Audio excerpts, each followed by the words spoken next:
Vahinareo zao miaraka amin'ny silamo poezia arahinao amin'ny TV Record destination malagasy leroa fa hainao fa midika hariva.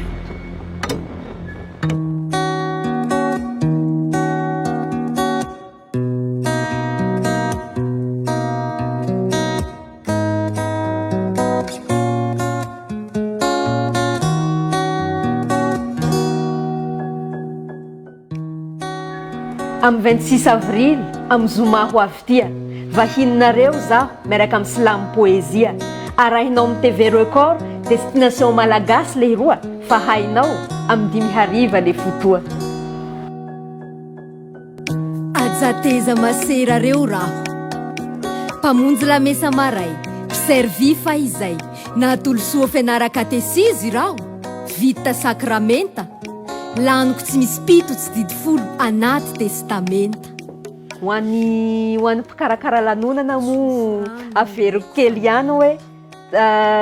tsy hoe sorasoratana fotsiny le silamo poezia dia vita fa misy fotoana zany ohatra hoe anatin'ny roa alina zany hoe 2 nuit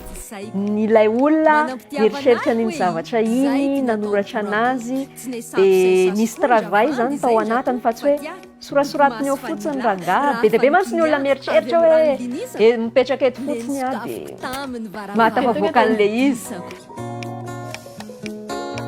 Mirekitsy andohako aby kasokasoko nisy taminay niahindrako marina aloha zao tsirony fitiava zao tamizay na ankiny aho natontany tetia teroa genagena koa nankafy tambany tatoa resaky ka resaky fa tiahy vetsivetsy tsy tanteraky eritreritry sendra nandeha fe ampy azahoako tsiny fa ho tako anatrihan-dranahary ndra tsy nataoko aza iny laha ty masonao iry manafintohanao omboto alao laha ty tananao na ty tombonao iry maminganao tapaho fifandraisanay sy lelehilahy ny tapahiko zaho koa mino fa any mbo misy anjara ho ahy.